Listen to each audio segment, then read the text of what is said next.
Hi guys everyone, welcome back to my channel style Khan 01. ನಮ್ಮ video ಬಂದ್ಬಿಟ್ಟು ಅಡುಗೆ ಮಾಡೋದ್ರ ಬಗ್ಗೆ. ಇವಾಗ ಫಸ್ಟು ಅನ್ನ ಮಾಡೋಣ. ನನಗೂ ಅಡುಗೆ ಮಾಡೋಕ್ಕೆ ಬರೋದಿಲ್ಲ, ಆದರೆ ಏನು ಮಾಡೋಕ್ಕಾಗಲ್ಲ. ಇಲ್ಲಿ ಕಲೀಲೇಬೇಕು. ಅಂದರೆ ಊರು ಬಿಟ್ಟು ಬಂದು ಊರಲ್ಲಿ ಜೀವನ ಮಾಡ್ತಿದ್ವಿ ಅಂದರೆ ಬೆಂಗಳೂರಲ್ಲಿ ನಾವೇ ಸ್ವಂತ ಅಡುಗೆ ಮಾಡ್ಕೊಂಡು ಊಟ ಮಾಡೋದು ಅಂತ ಪರಿಸ್ಥಿತಿ ನಾವು ಇರ್ತೀವಿ. ಹಾಗಾಗಿ ನಾವು ಅಡುಗೆ ಮಾಡೋಕ್ಕೆ ಕಲೀಲೇಬೇಕು. ಬನ್ನಿ ಇವಾಗ ಡೈರೆಕ್ಟ್ ನಾವು ಅಡುಗೆ ಮಾಡೋಕ್ಕೆ ಹೋಗೋಣ. ಇವಾಗ ನಾವು ಅಕ್ಕಿ ಹಾಕೋಣ.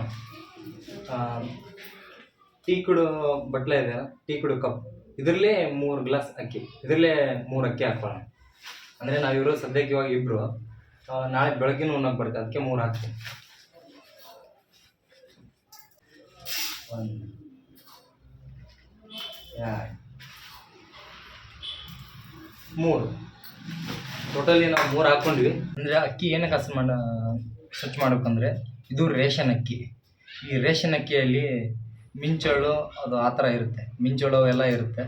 ಅದಕ್ಕೆ ಇದನ್ನು ಸ್ವಚ್ಛಗೊಳಿಸಬೇಕು, ಸ್ವಚ್ಛ ಮಾಡಬೇಕು. ಬನ್ನಿ ಸ್ವಚ್ಛ ಮಾಡೋಣ. ಮನೆಯಲ್ಲಿ ನಮ್ಮ ಅಕ್ಕ, ತಂಗಿ, ಅಮ್ಮ, ಅತ್ತಿಗೆ ಇವರೆಲ್ಲ ಸ್ವಚ್ಛ ಮಾಡ್ತಿದ್ರು. ಆದರೆ ನಾವು ಯಾವಾಗಲೂ ಸ್ವಚ್ಛ ಮಾಡೋಕ್ಕೆ ಕಲೀಲಿಲ್ಲ. ಆದರೆ ಇಲ್ಲಿ ಜೀವನ ಎಲ್ಲದನ್ನೂ ಸ್ವಚ್ಛ ಮಾಡೋಕ್ಕೆ ಕಲಿಸುತ್ತೆ.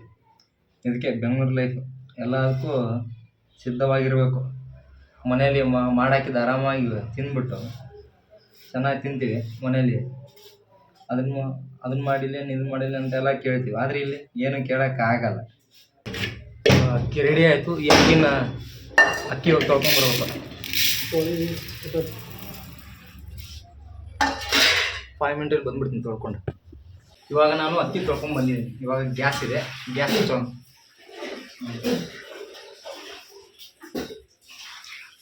ಅದಕ್ಕಿಂತ ಮೊದಲು ಅಕ್ಕಿಗೆ ನೀರು ಹಾಕ್ಬೇಕು. ನೀರು ಹಾಕೋದೇ ಮರೆತು ಬಿಟ್ಟಿದ್ದೀನಿ.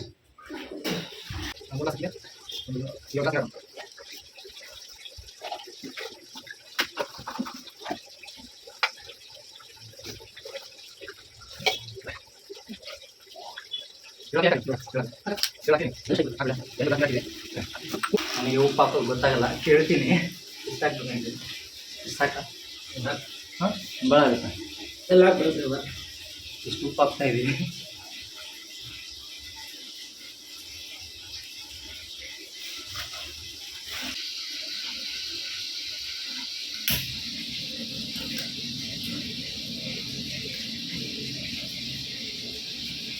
ಇವಾಗ ಇದು ಅನ್ನ ಆಗೋವರೆಗೂ ಏನು ವೇಟ್ ಮಾಡೋದು ಬೇಡ.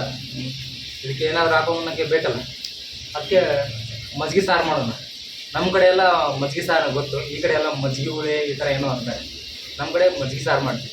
ಇದಕ್ಕೆ ನಾವು ಈ ಅನ್ನಕ್ಕೆ ಮಜ್ಜಿಗೆ ಸಾರನ್ನೇ ನಮ್ಗೆ ತಿಕ್ತೀವಿ. ಇವಾಗ ಬ್ಯಾಳಿ ಸಾರು ಮಾಡ್ಬೇಕಂದ್ರೆ ಬ್ಯಾಳಿ ಕುಸಿಬಿಟ್ಟು ತುಂಬ ಲೇಟ್ ಆಗುತ್ತೆ. ತುಂಬ ಈಸಿ ಕೆಲಸ ಏನಂದರೆ ನನಗೆ ಗೊತ್ತಿರೋ ಪ್ರಕಾರ ಮಜ್ಜಿಗೆ ಸಾರು. ಬನ್ನಿ ಮಜ್ಜಿಗೆ ಸಾರು ಮಾಡೋಣ. ಅದಕ್ಕೆ ಏನೇನು ಬೇಕಂದರೆ ಹಸಿಮೆಣಸಿನ್ಕಾಯಿ ಅಷ್ಟೇ, ಹಸಿಮೆಣಸಿನ್ಕಾಯಿ, ಬೆಳ್ಳುಳ್ಳಿ ಇವೆರಡೇ ಬೇಕು. ಮತ್ತೇನು ಕೊತ್ತಂಬರಿನೋ ಮತ್ತು ಕರಿಬೇವು ಇಷ್ಟು ಹಾಕಿ ಮುಗಿದ್ರೆ ಮಜ್ಜಿಗೆ ಸಾರು. ಬನ್ನಿ ಇವಾಗ ತೊಳ್ಕೊಂಬರ್ತೀನಿ.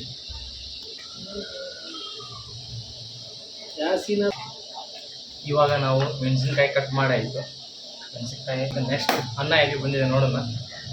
ರೈಸ್ ಏನಾಗಿದೆ ಅಂತ ಮತ್ತೆ ನೋಡೋಣ. ರೈಸ್ ಕುದೀತಾ ಇದೆ. ಇವಾಗ ರೈಸ್ ಕುದೀತಾ ಇದೆ, ಅಲ್ಲಿವರೆಗೂ ಮಜ್ಜಿಗೆ ಸಾಂಬಾರು ಏನೇನು ಬೇಕು ಅದಕ್ಕೆ ರೆಡಿ ಮಾಡ್ಕೊಳ್ಳೋಣ. ಇವಾಗ ಮೆಣಸಿನ್ಕಾಯಿ ಅಷ್ಟೇ ಕಟ್ ಮಾಡಿದಾಯಿತು. ಮುಂದೆ ಅದಕ್ಕೆ ಏನೇನು ಬೇಕು ನೋಡೋಣ. ಇವಾಗ ರೆಡಿ ಮಾಡ್ಕೊಳ್ಳೋಣ. ಮೊಸರುಲಿಂತ್ರನೇ ನಾವು ಮಜ್ಜಿಗೆ ಸಾರು ಮಾಡೋದು. ಇವಾಗ ಮೊದಲು 1 ಗ್ಲಾಸ್ ಮೊಸರು ತೊಗೊಳ್ಳೋಣ.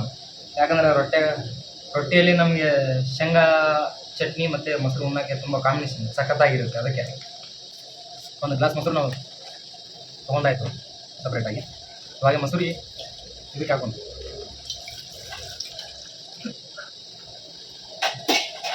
ಕೆಳಗಡೆ ಚೆಂದು ಮತ್ತು ಚೂರು ಸ್ವಲ್ಪ ಇದಕ್ಕೆ ನೀರು ಮಿಕ್ಸ್ ಮಾಡೋಣ. ಅಂದರೆ ಇಬ್ಬರಿಗೆ ಜಾಸ್ತಿ ಆಗುತ್ತೆ ಅಂತ ಅಲ್ಲ, ನಾಳೆ ಬೆಳಗ್ಗೆನೂ ನಮ್ಗೆ ಇದೇ ಆಗುತ್ತೆ. ಮತ್ತೆ ಬೆಳಗ್ಗೆ ಎದ್ದು ಮತ್ತೆ ಅಲ್ಲಿ ಅಡುಗೆ ಮಾಡೋಣ. ಸುಮ್ಮನೆ ಇಬ್ಬರಿಗೆ ಚೂರು ನೀರು ಮಿಕ್ಸ್ ಆಗಿ ಇವಾಗ ಮಿಕ್ಸ್ ಮಾಡೋಣ ಕರೆಕ್ಟಾಗಿ. ಇವಾಗ ಮೊಸರಿದ್ದು ಮಜ್ಜಿಗೆ ಮಾಡಾಯ್ತು. ಇವಾಗ ಮೊಸರಿದ್ದು ಮಜ್ಜಿಗೆ ಮಾಡಿದ್ವಿ. ಇವಾಗ ಇದಕ್ಕೆ ಸ್ವಲ್ಪ ಒಗ್ಗರಣೆ ಕೊಟ್ಟರೆ ಮಜ್ಜಿಗೆ ಸಾರು. ರೈಸ್ ಮಾಡ್ತಾಯಿದ್ವಿ, ರೈಸ್ ಆಗ್ತಾಯಿದೆ. ರೈಸ್ ಆದಮೇಲೆ ಮಜ್ಜಿಗೆನ ನಮ್ಮ ಮಾವ ಮಾಡ್ತಾರೆ, ನಮ್ಮ ಮಾಮು. ಅವ್ರ ಕೈಯಲ್ಲಿ ಮಜ್ಜಿಗೆ ಸಾರು ತುಂಬ ಸಖತ್ತಾಗಿರುತ್ತೆ, ತುಂಬ ಟೇಸ್ಟ್ ಇರುತ್ತೆ. ಅವ್ರ ಮಜ್ಜಿಗೆ ಸಾರು ಮಾಡೋದು ಹೇಗಂತ ತೋರಿಸ್ತೀನಿ ನಿಮಗೆ.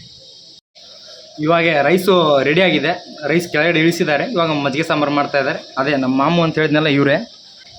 ಆಯಿಲ್ ಹಾಕ್ತಾ ಇದ್ದಾರೆ, ಎಣ್ಣೆ, ಒಳ್ಳೆಣ್ಣೆ. ನಮ್ಮ ಕಡೆ ಎಲ್ಲ ಒಳ್ಳೆಣ್ಣೆ ಅಂತೀವಿ ನಾವು. ಇಲ್ಲಿ ಬೆಂಗಳೂರು ಸೈಡೆಲ್ಲ ಆಯಿಲು ಅಡುಗೆಗೆ ಹಾಕೋ ಆಯಿಲು ಅದು ಅಂತಾರೆ.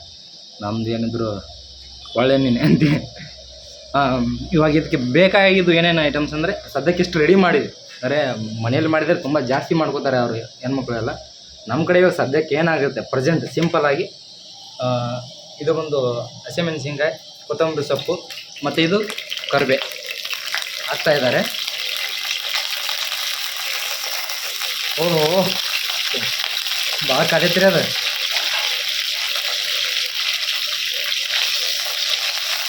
ಎಣ್ಣೆ ತುಂಬ ಕಾದಿದೆ. ಚಿಟಾಪಟ ಬೆಳ್ಳುಳ್ಳಿ ಕಬಾಬ್ ಅನ್ನೋ ಥರ ಆಗಿದೆ.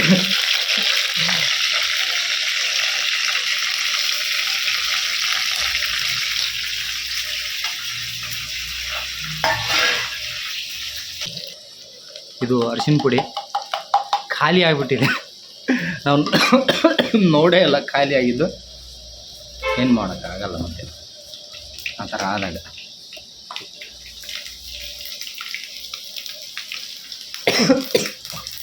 ಘಾಟ ಸ್ಟಾರ್ಟ್ ಆಯಿತು.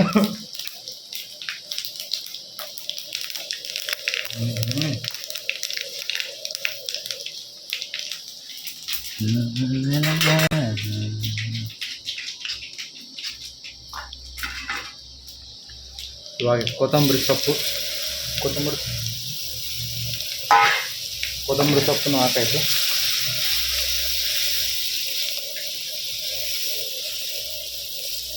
ಏನು ಕೊಟ್ಟು ಇವಾಗ ಉಪ್ಪು ಹಾಕ್ತಾ ಇದ್ದೀವಿ. ಉಪ್ಪನ್ನು ಹಾಕೈತೆ ಆಲ್ರೆಡಿ. ಇವಾಗ ಮಜ್ಜಿಗೆನ ಅದಕ್ಕೆ ಹಾಕ್ತಾ ಇದ್ದಾರೆ, ಬರಿತಾ ಇದ್ದಾರೆ. ಇದೇ ನೋಡಿ ಮಜ್ಜಿಗೆ ಸಾಂಬಾರು. ನಮ್ಮ ಉತ್ತರ ಕರ್ನಾಟಕದ ಸ್ಪೆಷಲ್ ಅಡುಗೆ ಅಂತಲೇ ಹೇಳ್ಬೋದು ಇವತ್ತಿಂದು ಮಜ್ಜಿಗೆ ಸಾಂಬಾರು. ಅಂದರೆ ತುಂಬ ಸಿಂಪಲ್ಲಾಗಿ ಅದ್ಭುತವಾಗಿ ರುಚಿಯಾದ ಊಟ. ಕಡಿಮೆ ಬಜೆಟು, ಜಾಸ್ತಿ ಬಜೆಟ್ ಏನಿಲ್ಲ. ಹೆಂಗೆ ಕಾಣ್ತಾ ಇದೆ. ಒಂದು 2 ನಿಮಿಷ ಆ ಪ್ಲೇಟನ್ನು ಇದ್ರ ಮೇಲೆ ಮುಚ್ಚಿದರೆ ಸ್ವಲ್ಪ ಅದು ಇದಾಗುತ್ತೆ. ಮುಗೀತು. ಇವಾಗ ನಮ್ಮ ಅಡುಗೆ ಟೋಟಲ್ ಆಗಿ ಅನ್ನನೂ ರೆಡಿ ಆಯಿತು, ಮಜ್ಜಿಗೆ ಸಾಂಬಾರು ರೆಡಿ ಆಯಿತು. ಇವಾಗ ಇದನ್ನೆಲ್ಲ ಸ್ವಲ್ಪ ನೀಟಾಗಿ ತೊಳೆದು ಇದೆಲ್ಲ ನೀಟಾಗಿ ಸೈಡಿಗೆ ಇತ್ತು, ಊಟಕ್ಕೆ ಕೂತ್ಕೊಳ್ಳೋಣ ಬನ್ನಿ. ಇವಾಗ ನಮ್ಮ ಟೋಟಲ್ ಎಲ್ಲ ಅಡುಗೆ ರೆಡಿ ಆಗೈತಿ. ರೊಟ್ಟಿ ಹಾಕೋಬೇಕು ನಾವು. ರೊಟ್ಟಿನೂ ಹಾಕೊಂಡಾಯ್ತು ನಾವು ಆಲ್ರೆಡಿ. ಈ ರೊಟ್ಟಿ ಏನಕ್ಕೆ ಹಿಂಗೆ ನಾವು ಮುರ್ಕೊಳ್ಳೋಕ್ಕಿಂತ ಮುಂಚೆನೇ ಮುರಿದೋಗಿದೆ ಅಂತ ಅನ್ಕೋತೀರ. ಯಾಕಂದ್ರೆ ನಾವು ಊರಿಂದ ಬರುವಾಗ ಬಾಕ್ಸಲ್ಲಿ ತೊಗೊಂಬರ್ತೀವಿ. ಬಾಕ್ಸಲ್ಲಿ ಹಂಗೆ ರೊಟ್ಟಿ ಪೂರದ ಸಮೇತ ಇಟ್ಕೊಂಡ್ಬಂದ್ರೆ ತುಂಬ ಕಡಿಮೆ ಬರುತ್ತೆ. ಅದಕ್ಕೆ ನಾವು ಊಟ ಮಾಡ್ಬೇಕಾದ್ರೂ ಮುರಿದೇ ಹೋಗ್ಬೇಕು ರೊಟ್ಟಿ. ಅದಕ್ಕೆ ತೊಗೊಂಬರುವಾಗ ಅಲ್ಲೇ ಮುರ್ಕೊಂಡು ತೊಗೊಂಬಂದ್ಬಿಟ್ವಿ. ಅಂದರೆ ಜಾಸ್ತಿ ರೊಟ್ಟಿ ಬರುತ್ತೆ ಅಂತೇಳಿ ಏನಿಲ್ಲ.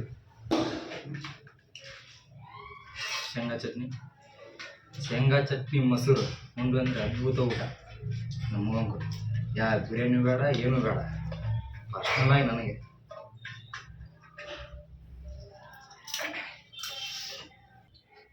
ಇವರು ರಾಮಾಚಾರಿ ಸೀರಿಯಲಲ್ಲಿ ಕೆಲಸ ಮಾಡ್ತಾ ಇದ್ದಾರೆ.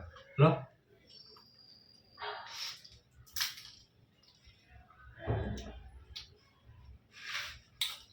ಅದು